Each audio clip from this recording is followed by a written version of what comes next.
हिमाचल प्रदेश सरकार ने अपने कार्यकाल के लगभग 13 महीने पूरे कर लिए हैं, लेकिन इन 13 महीनों के कार्यकाल को भाजपा के प्रदेश के उपाध्यक्ष और चूरा से विधायक हंसराज ने काला अध्याय बताया है। हंसराज ने विधानसभा क्षेत्र के मुख्यालय में विश्राम गृह कॉलोनी मोड़ में पत्रकारों के साथ कुछ बातचीत की। इस दौरान उन्होंने कांग्रेस की सरकार पर जमकर जुबानी हमला बोला। उन्होंने कहा कि हमने पूर्व मुख्यमंत्री वीरभद्र सिंह के समय में भी विपक्ष में काम किया, लेकिन उस समय वीरभद्र सिंह ने चूरा विधानसभा क्षेत्र को कई सौगातें दी थी। लेकिन अगर वीरभद्र और सुक्खू सरकार की तुलना की जाए तो वीरभद्र सिंह की सरकार कई गुना बेहतर थी। उन्होंने कहा कि इस सरकार ने लोगों की सभी उम्मीदों पर पानी फेर दिया है। उन्होंने कहा कि कर्मचारियों से लेकर आम जनमानस सभी बुरी तरह से परेशान हैं।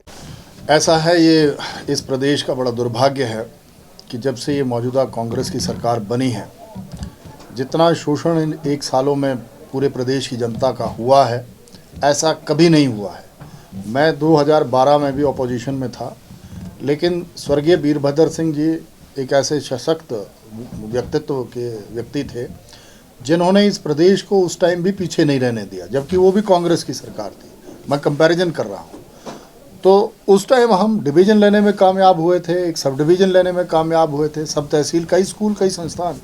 लेकिन ये तो दुर्भाग्यपूर्ण स्थिति इस प्रदेश की अब बनी है कि पिछले 1 साल में जितना सामाजिक तरीके से, आर्थिक तरीके से और भौगोलिक तरीके से किसानों, बागवानों का नुकसान हुआ है, उतना कभी नहीं हुआ है।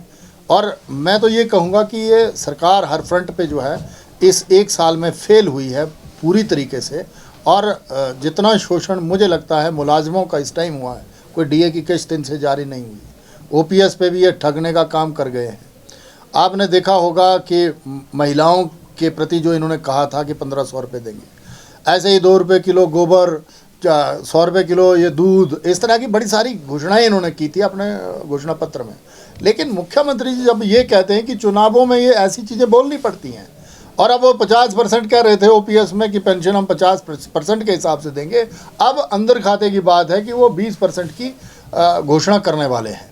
तो मुझे लगता है कि इस प्रदेश को ठगा हुआ सा, प्रदेश के लोग अपने आप को ठगा हुआ सा महसूस कर रहे हैं। इसकी भरपाई इनको लोकसभा के चुनावों में करनी पड़ेगी और लोग पूरा मुंह तोड़ जवाब इनको देंगे, जिस तरह से फेल ये 1 साल में हुए।